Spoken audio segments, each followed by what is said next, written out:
Everyone, welcome to chemistry channel. So आज जो topic हम डिस्कस करने वाले हैं दैट इज कोल गैसिफिकेशन। तो सबसे पहले हम ये देख लेते हैं कि कोल गैसिफिकेशन होता क्या है।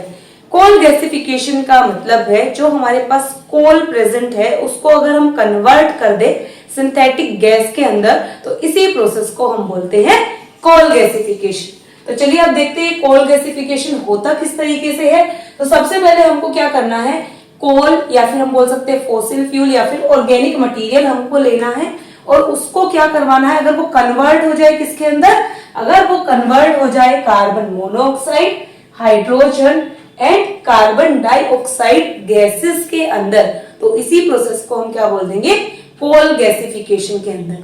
तो अगर हमारे पास कोल है उसको अगर हमें कन्वर्ट करवाना है तो उसके लिए कंडीशन क्या होगी, उसके लिए जो हमारे पास कंडीशन होगी दैट इज टेम्परेचर हमारे पास होना चाहिए मोर देन 700 डिग्री सेल्सियस। और अगर हम बात करें यहाँ पे हमको लिमिटेड एयर यहाँ पे पास करवानी है या फिर हम बोल सकते हैं control amount of oxygen present होनी चाहिए।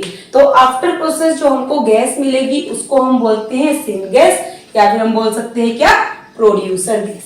अब जो सिन गैस है उसका मतलब है सिंथेटिक गैस। तो चलिए अब हम देखते हैं कि ये प्रोसेस होता किस तरीके से है, इसका डायग्राम क्या है। ये इसका डायग्राम कुछ इस तरीके से दिखता है। तो यहाँ पे होती है प्रिपरेशन ऑफ पायरोलिसिस। अभी हम पूरा मैकेनिज्म भी समझेंगे क्या क्या होता है इसमें। ये हमारे पास है पायरोलिसिस रिएक्टर, यहाँ पे एश पाइप लगी हुई है, ये है स्टीम पाइप, ये है combustion chamber and this is cyclotron, this is char collector and then gas conditioner. तो सबसे पहले हम देखते हैं ये पायरोलिसिस होता क्या है। पायरोलिसिस का मतलब है हमारे पास thermal decomposition of material, thermal decomposition. तो सबसे पहले हम थर्मल डीकॉम्पोजिशन का मतलब समझते होता क्या है। थर्मल डीकॉम्पोजिशन जैसे कि हमने जूनियर क्लासेस में भी स्टडी किया है, अगर हमारे पास कोई एक सिंगल रिएक्टेंट है और अगर उसको हम ब्रेक डाउन करें in the presence of heat तो उससे हमको मोर देन टू प्रोडक्ट मिलते हैं, उसी को हम बोलते हैं thermal decomposition. Means that the definition will be a single reactant converted into two or more product in the presence of heat is called thermal decomposition। तो हमारे पास यहाँ पे जो मटेरियल है मीन्स जो हमारे पास कोल है उसकी हम क्या करवाएंगे, थर्मल डीकॉम्पोजिशन करवाएंगे इन लिमिटेड एयर, तो उसको हम क्या बोल देंगे, पायरोलिसिस। तो सबसे पहले यहाँ पे पायरोलिसिस के अंदर हमारे पास क्या होगा, बड़े बड़े जो हमारे पास बायोमास होंगे कोल के वो हम इस प्रिपरेशन के अंदर रख देंगे। अभी जो बायोमास है स्मॉल स्मॉल पीसेस में कन्वर्ट होंगे, हमारे पास पहुंच जाएंगे पायरोलिसिस रिएक्टर तक। और ये पायरोलिसिस जो रिएक्टर है वो किसके अंदर प्रेजेंट है, कंबशन चैम्बर के अंदर। और यहाँ से स्टीम जब हम पास करवा रहे हैं मतलब हम कंबशन करवा रहे हैं किसकी, जो हमारे पास यहाँ पे बायोमास प्रेजेंट है। अब यहाँ पे जब हम स्टीम पास करवा रहे हैं तो ये जो बायोमास है ये कन्वर्ट हो रहा है अनदर थिंग्स के अंदर, जैसे कि गैसेस के अंदर और कुछ ऐश के अंदर कन्वर्ट हो जाएगा।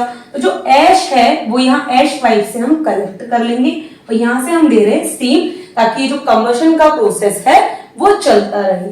तो आफ्टर कंबशन क्या होगा, ये जब गैसेस यहाँ पे प्रोड्यूस होना स्टार्ट हो जाएंगी तो कुछ पार्टिकल्स ऐसे भी होंगे जो कि गैस के साथ मूव करेंगे। तो कुछ ऐसा ही होगा, यहाँ पे जो गैसेस है वो प्रोड्यूस हो गई हैं। अब ये गैसेस यहाँ पे जाएंगी साइक्लोट्रॉन के पास। अब साइक्लोट्रॉन का वर्क क्या होता है, साइक्लोट्रॉन का वर्क ये होता है कि हमारे पास जो गैसेस आ रही है उसको सेपरेट करना फ्रॉम द कोल या फिर कोई भी हमारे पास ऐश या फिर कोई भी अनरिएक्टिव कार्बन आ गया है तो उससे साइक्लोट्रॉन क्या करता है, गैस को पूरी तरह से रिमूव कर देता है। तो यहाँ से गैसेस यहाँ पे आई हमारे पास, अब कुछ कुछ ऐश पार्टिकल भी आ गए, कुछ कुछ कार्बन पार्टिकल भी आ गए, तो इस साइक्लोट्रॉन ने क्या कर दिया, रिमूव कर दिया। अब ये जाएगी यहाँ पे चार कलेक्टर के पास।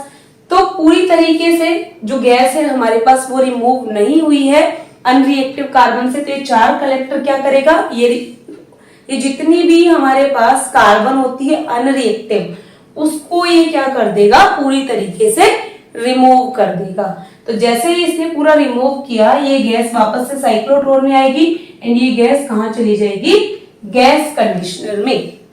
गैस कंडीशनर में जाने के बाद गैस को क्या होगा, जो हमारे पास गैस थी ये प्रोड्यूस हो गई सिंथेटिक गैस। अब इसको हमको क्या करना है, और ज्यादा बेनिफिशियल बनाना है, और ज्यादा इसकी जो क्वांटिटी है उसको इनहेंस करना है। तो यहाँ पे गैस की कंडीशनिंग होगी, मींस जो गैस है उसको और ज्यादा प्योरीफाई किया जाएगा, उसमें कोई इम्प्योरिटी तो नहीं है, वो सब वहां पे चेकिंग होगी और वहां पे ये जो गैस है वो कलेक्ट हो जाएगी। तो ये है हमारे पास कोल गैसिफिकेशन। तो हमने यहाँ पे क्या किया, सबसे पहले बायोमास लिया, बायोमास का प्रिपरेशन हुआ जिसको हम बोल रहे हैं प्रिपरेशन ऑफ पायरोलिसिस। पायरोलिसिस का मतलब है थर्मल डिकम्पोजिशन, ये स्मॉल स्मॉल पीसेस में टूट जाएगा in the presence of heat. अब ये पायरोलिसिस रिएक्टर के पास जाएगा, जो ऐश होगी हम यहाँ से कलेक्ट कर लेंगे और हम यहाँ पे प्रोवाइड कर रहे हैं स्टीम, ताकि जो एक कंबशन का प्रोसेस है वो चलता रहे कंबशन चैम्बर के अंदर। अब जो गैसेस होंगी या थोड़े बहुत डस्ट पार्टिकल होंगे वो जाएंगे साइक्लोट्रॉन के पास, और साइक्लोट्रॉन क्या करेगा, जो इम्प्योरिटी डस्ट वगैरह होगी उसको रिमूव कर देगा। और चार कलेक्टर का भी सेम ही काम है, अनरिएक्टिव कार्बन को क्या करेगा, पूरी तरीके से रिमूव कर देगा। देन जो गैस होगी वो कहाँ कलेक्ट हो जाएगी, गैस कंडीशनर के अंदर। और जो गैस कंडीशनर है वो हम कैसे यूज करेंगे, जो गैस है उसकी क्वालिटी या उसके बेनिफिट्स को इंप्रूव करने के लिए। ठीक है, तो ये था हमारे पास कोल गैसिफिकेशन, बहुत ही सिंपल सा छोटा सा टॉपिक था। होप ही आपको समझ आया होगा। Hit the like button, share with your friends and subscribe to my channel. Thank you so much. And next topic जल्दी आएगा, प्लीज डू सब्सक्राइब।